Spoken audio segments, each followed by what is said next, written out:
अंधकार रूपी ज्ञान, अंधकार को हटा के ज्ञान दे दे, उसका नाम गुरु, यानी सदगुरु, सत्य को पाने वाला सदगुरु। उस शक्ति को कहते हैं गुरु। उस रोशनी को, उस ज्ञान को, उस प्रकाश को, उस शक्ति का नाम है गुरु। कोई शरीर का नाम गुरु नहीं।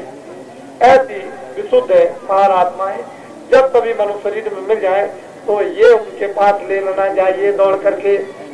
लेकिन आप तो कुछ नहीं, बुलाते रहते हैं, आप भागते उधर, तो होगा क्या?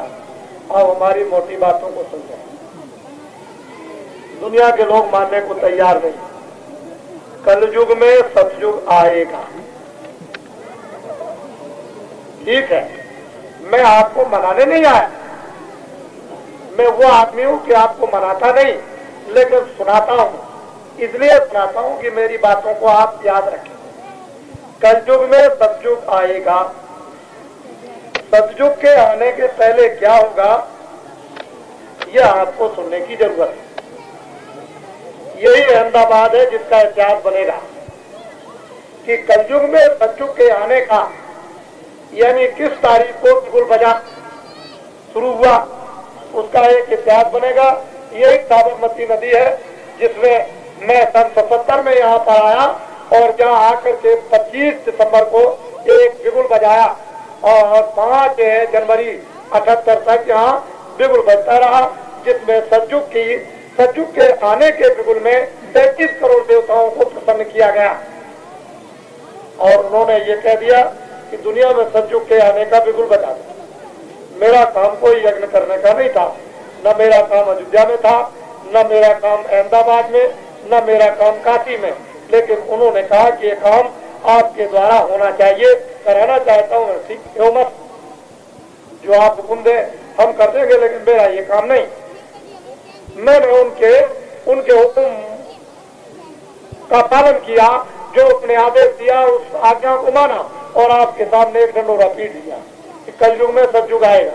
मुझे ये नहीं मालूम, मैं ये कुछ नहीं जानता कि जमीन से निकले कि आसमान से उतरे, कि इधर से आए कि उधर से आए, कि अग्नि से आए कि हवा से आए, ये मुझे कुछ नहीं। कलयुग में सतयुग आएगा।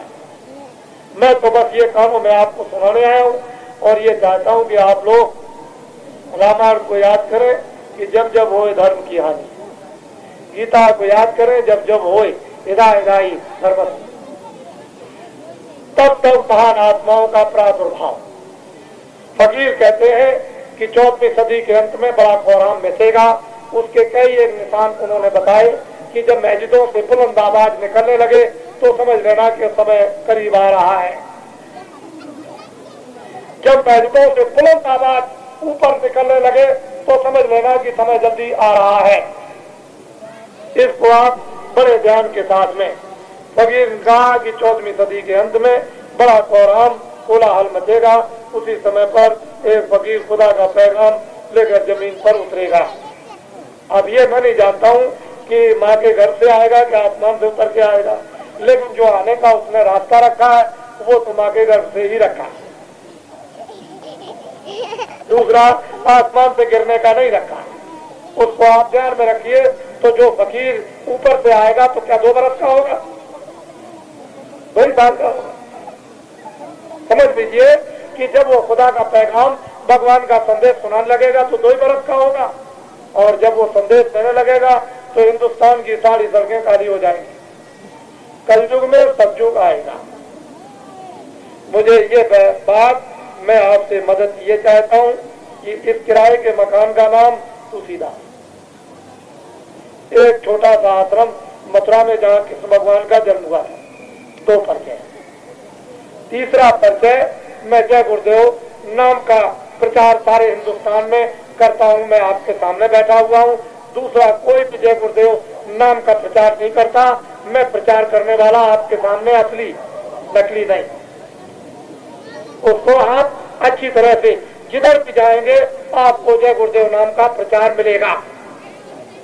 जय गुरुदेव नाम यानी किसी आदमी और जानवर का नहीं, उस परम पिता परमात्मा, उस परम ब्रह्म का, उस सर्वशक्तिमान, उस भगवान का, ईश्वर का। मुसलमान उसको खुदा कहे या ईसाई उसको गाद, मैं उसका प्रचार करता हूँ। अपने अपने दरवाजों पर सूचक चिन्ह लिखे, ऊपर जय गुरुदेव नाम भगवान का, नीचे सतयुग आएगा, 1 बीघा खेत में 100 मन गेहूं 100 मन चावल लाएगा। आपको ये लिखने में इतराज क्या? दुनिया के तमाम लैला मजनू की किताबें और तमाम शब्द दिल और दिमाग और तमाम लिखते और आप पढ़ते रहते हैं, ये आपको सूचत है, योगदान, मदद, सहयोग, ये आपका नुकसान क्या है?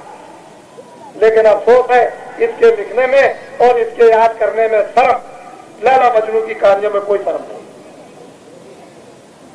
नंगे चित्र तो बनाओगे, उसमें कोई हया और शर्म आपको नहीं आएगी, लेकिन भगवान की तस्वीर बनाने में आपको शर्म। कलयुग में सतयुग आएगा, इतना बड़ा देश के अंदर परिवर्तन होगा जो तुम्हारे मस्तिष्क यानी दिल और दिमाग और तुम्हारे स्वप्न और ख्वाब भी नहीं। आपको तो अभी कुछ पता है, तुम जानते ही नहीं। बाबा जी को समझते हो, ये तो पागल हो गए, इनको क्या है? लेकिन ये बाबा जी आपके सामने जिस मंच पर बैठकर खड़े होकर बोलेंगे, इनकी कोई बात इधर उधर होने वाली नहीं, इधर उधर होने का कोई काम। ये बात अलग हो सकती है कि आप मेरी बात को न समझ, वो बात अलग है। उसके लिए आप कुछ निकट में, कुछ है समीप में, कुछ पास में, कुछ आपको आना पड़ेगा तो बातें आपकी समझ में आ जाएंगी। लेकिन आप चाहोगे कि नहीं हम जरा सी 2 मिनट सुने और चले जाएं, तो अधूरी बात आपके सुनने में आएगी और अधूरी का परिणाम क्या होगा तो आपको मालूम होगा। तो इसलिए मैं और कुछ नहीं बताना चाहता हूँ।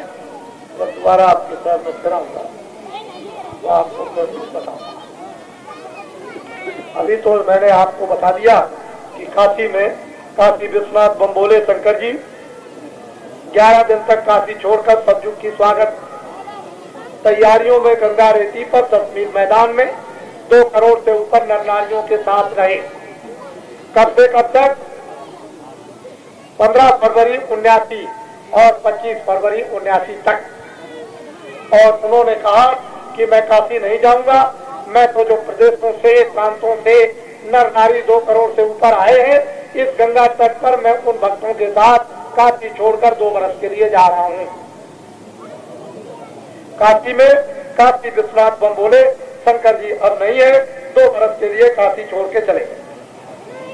अब तो आप पूछोगे कि काशी छोड़ के चले गए तो क्या करेंगे, ये नहीं बताऊंगा, ये मैं बताने वाला नहीं आपको।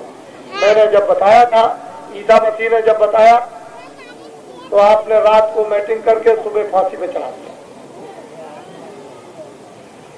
जब मीरा ने बताया तो रात को मीटिंग करके उसको सुबह जहर पिला दिया। जब ऋषियों ने बताया कि सुबह राम को रात तिलक होगा तो रात को मीटिंग करके 14 वर्ष का वनवास करा दिया।